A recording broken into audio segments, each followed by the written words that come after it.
and warehousing defines small business in that sector with a maximum number of employees ranging from 500 to 1,500, and with some sub-industries in transportation and warehousing, they're defined by a range of 7.5 to 37.5 million in average annual receipts. The Small Business Administration does not define the size of a business by square foot, by annual receipts and by numbers of employees. Now, the district may have a different definition, but it certainly, even the three definitions that I'm aware of that the district has, don't measure small businesses by square foot.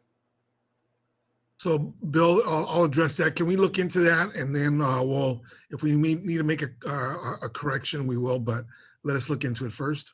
Yeah, no, I'm just trying to make a point, and and have it memorialized. That's all. Thank you. All right. Well, maybe that's more of a future action item or future item. Sure. Not quite to do with the minutes, but yeah. All right. With that, I'll take a motion on the minutes. Move approval.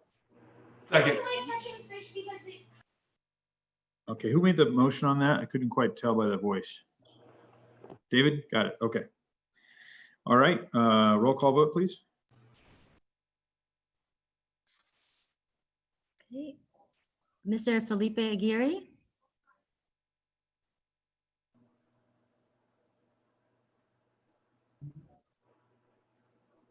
Mayor Pro Tem Arizmendi? Present. This is for the minutes, so an aye would be, but yeah, we got you. Aye. Mr. Paul Avila? Approve. Mr. Todd Campbell? Aye. Ms. Lavon Daniel?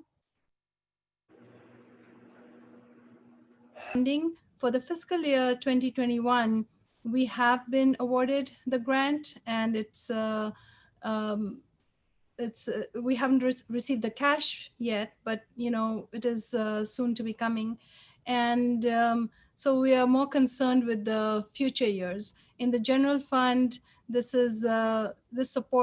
grant supports about 85 positions. So it's very critical that we continue to get this funding, not only for the work that we have to do in the communities, but it's part of our general fund also. Federal and state funding, once again, this funding for the fiscal year 2021 is pretty secure, but as you have heard that, in our legislative committee, our consultants, etc., are working very hard to ensure that we continue to get this funding and there isn't any shortfall. And if there are other opportunities, they are very much in the forefront. And then lastly, our aging headquarter building, oftentimes we have to make major repairs or costs that come up. Like last year, we had an elevator modernization project where we had to pull about $1.4 million out of our reserves. So we certainly hope that, we don't have any major projects, but, it is an uncertainty. And we did put away some funds in our infrastructure fund. And so we hope that that'll be enough to tide us over this fiscal year at least. Next slide, please. So this is what I was talking about, what we did as part of our budget. And as soon as we knew that there was a potential shortfall in our revenue, we made sure that we were still going to go with a balanced budget to the board, and we had to do some cost-cutting measures on the expenditure side. So in our budget for fiscal 2021, we are assuming a vacancy rate of 13%, and currently we are at about 15.2%. So I think with that vacancy rate, probably we will experience some savings, but also we took out some of the not very essential, or some things that could be deferred until the mid-year to see how the revenues were coming in. And then maybe we could perhaps go back to the board and ask for those expenditures, if at all. Next slide, please. So this is what we had proposed, and this is what we went to the board in May with. We had a governing board workshop and in April, where we were thinking we were going to go with a budget of $179.4 million for the fiscal year 2021. But when we realized that there might be revenue shortfalls, we went to the board with a $173 million balanced budget, and that was adopted at our May board meeting. Next slide, please. So this is a 5-year forecast based on those numbers.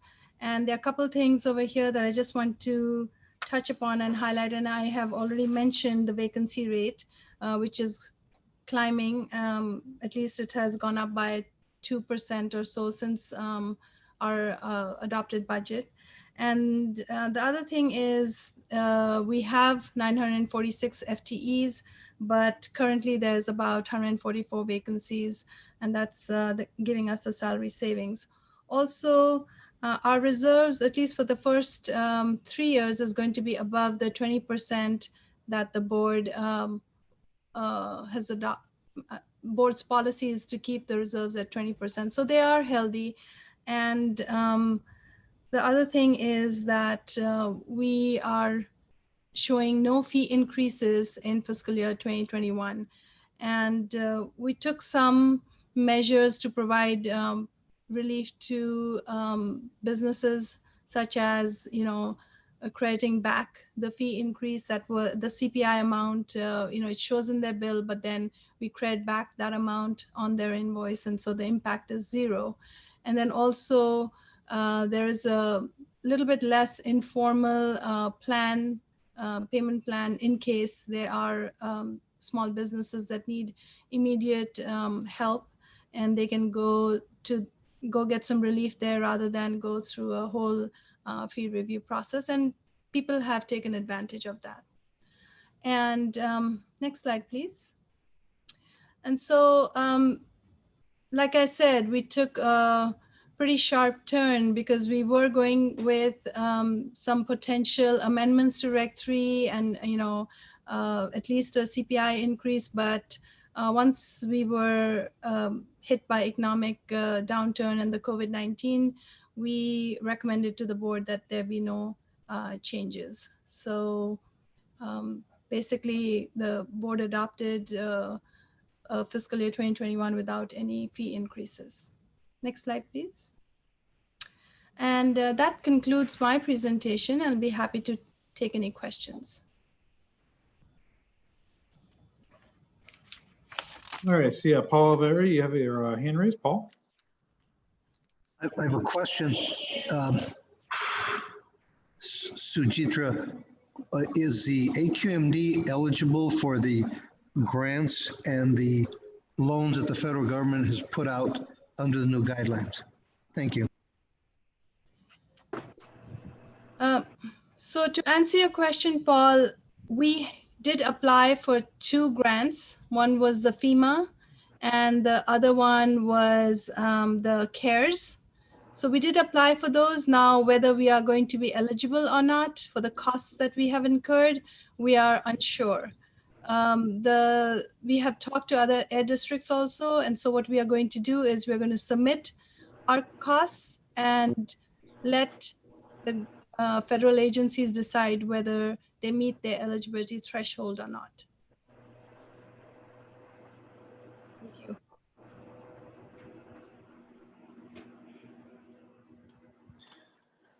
All right, Bill Lamar, you have a question?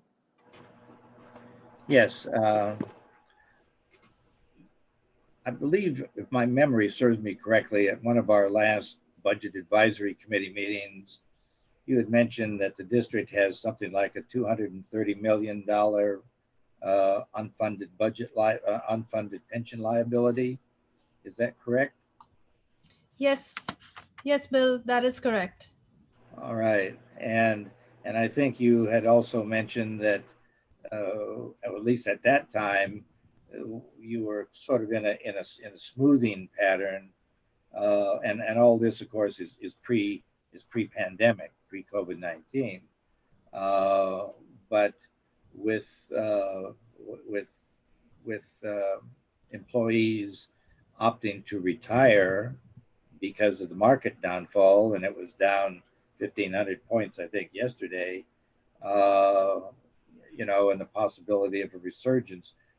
No one knows, what's going to be in tomorrow's newspaper here, good or bad news. But I guess my concern, of course, is are these fee increases that we've received in the past 10, 15 years of some 30% each.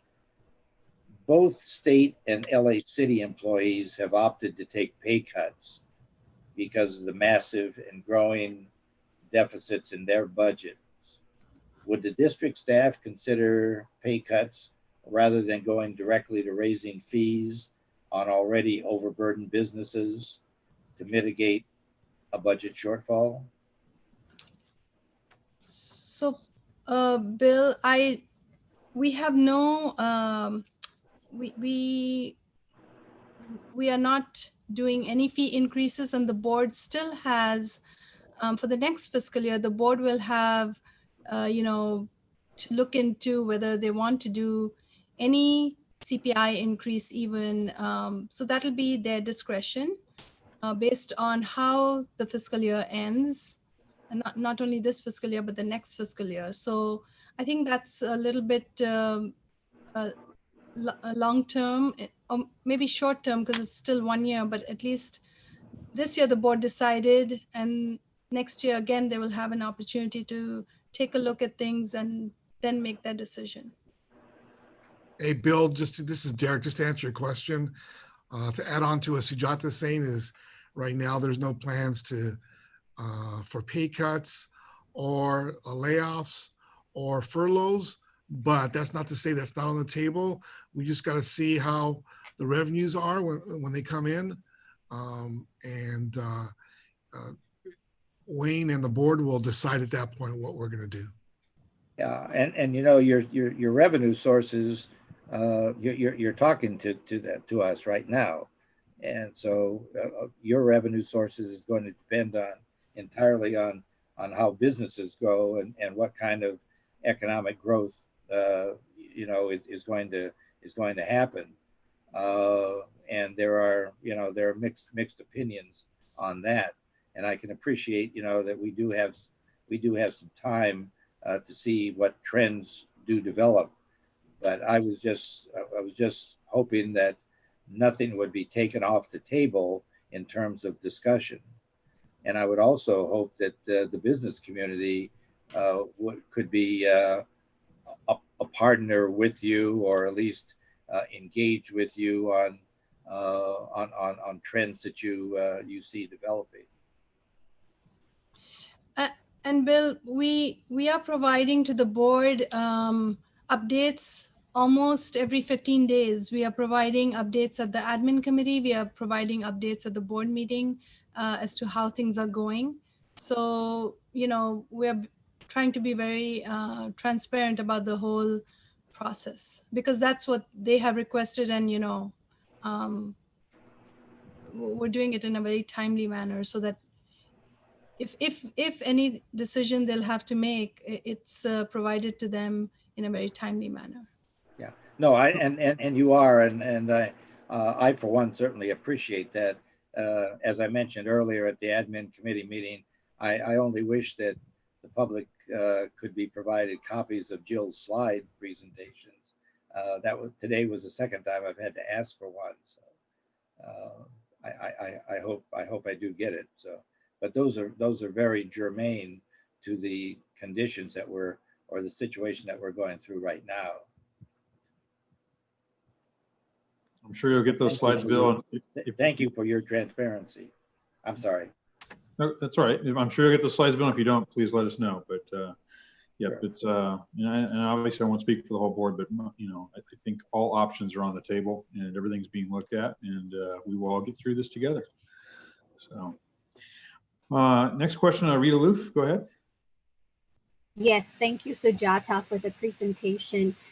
You were mentioning AB 617 funding for the 2020-21 year.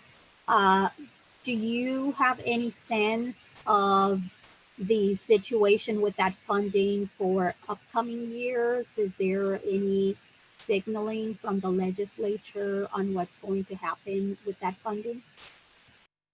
So Rita, the 2021 funding, we already got the grant agreement where, they're going to be funding that one. Going in the future, I think we are always in the forefront, and I believe that one. I can speak. I'll let Derek answer that one. So Rita, yeah, the funding that you're talking about for the future for 21, 22, that's what's in front of the legislature right now. There is a bill. It was SB 808 by Mitchell. I think it just got changed.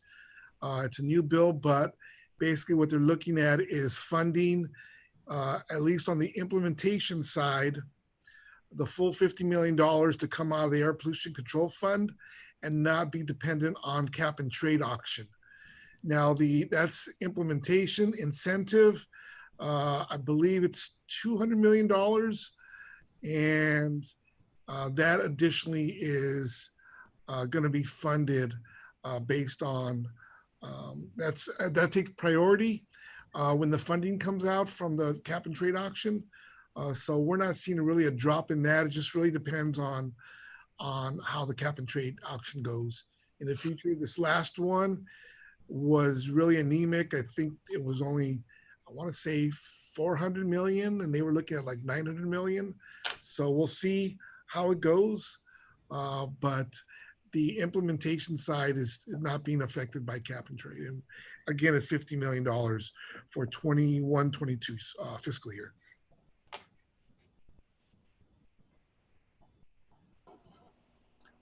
All right, we do have a comment from Harvey Utter on this item. Harvey? You have Rachel, Mayor Benoit, you have Rochelle wanted to ask a question. Oh, I'm sorry, Michelle, go ahead. I didn't see your screen. No, that's okay. And I also don't have a comment section, so I don't know if others are doing that. Yeah, it's the raise hand section under the, if you have participants, and then hit raise hand, but that's all right. Thank you for that presentation. I just wanted to ask a question with respect to the unfunded liability for pension.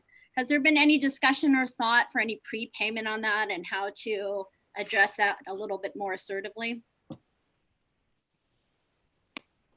So Rachel, one thing that we still have is we have outstanding pension obligation bonds. We are still paying those off. We have another at least 3 more years to go. We have 2 series of those. So I think in the budget right now, we budget for almost 7 million of that on top of the contributions that we're already making.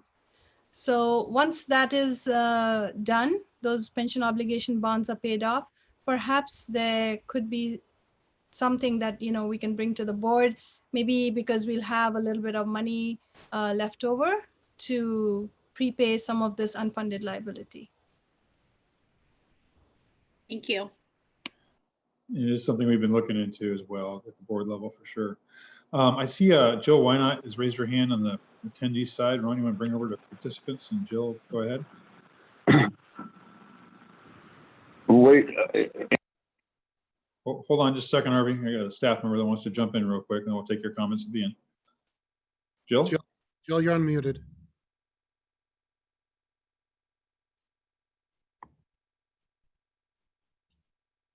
We can't hear you, Jill.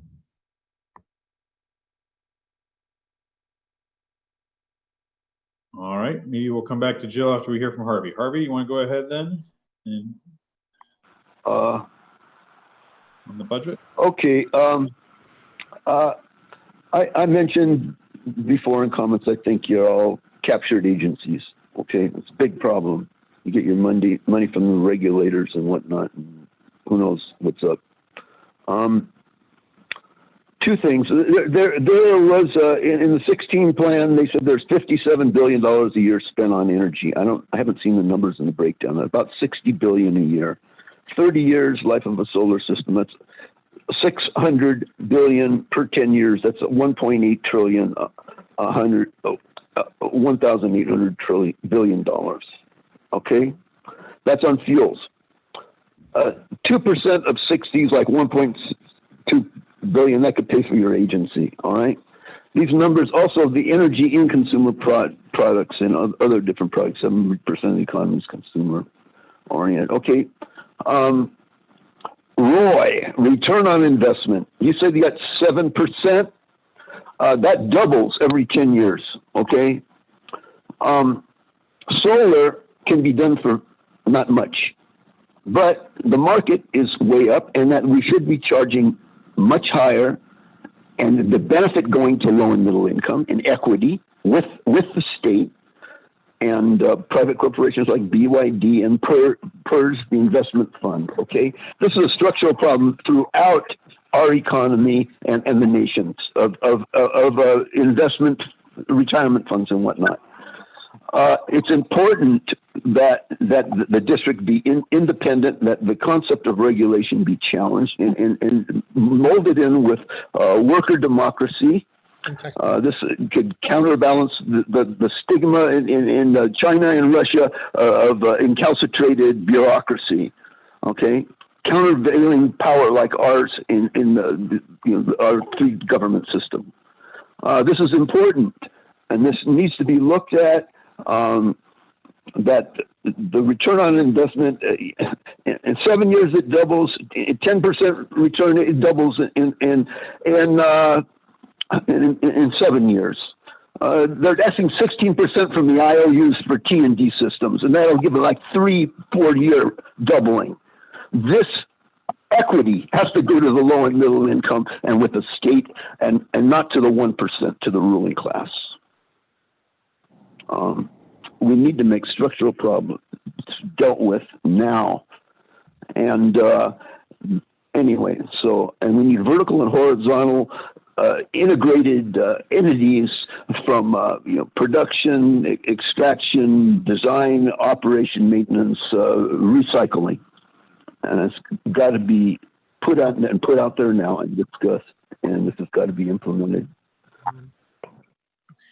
Thank you, Harvey, for your comments. I still see Joe White not there on the call-in. But if I was able to overcome technical difficulties, so can you hear me? There you go. Go ahead. Thank you. So it's not that dramatic that it takes all this time. I just wanted to mention that the incentive funding for AB 617, Derek mentioned, was $200 million in the proposed budget. The previous year was $245 million, and the year before that was $250. So we are still working to try and get that increased if at all possible. Thank you. All right. Any other comments or questions on this item? If not, we'll go ahead and move on. Thank you, Sujata, for the great presentation. Thank you, Mayor Benoit. Thank you. All right. With that, we have our written reports. Any questions on the item number 6 written reports that are attached? All right, not seeing anybody jumping up and down here. Anyone have any questions or other business? Item number 7. Not seeing anybody. Any general public comment? All right, our next meeting is Friday, August 14th at 11:30 a.m. And we'll see if maybe we'll do a hybrid meeting, but my guess is, Ron, my understanding is the building is still closed until, or maybe this is more a question for other staff, but my understanding is the buildings will remain closed till probably closer to September is what I heard in the admin committee today. I'm seeing some heads nodding. So likely we'll still be on this type of meeting for the August meeting. Yep. With that, everyone have a great July and have a great day. Tk you. Great day. Thank you, Mr. Chair. Thank you. Thank you. Good weekend. Thank you.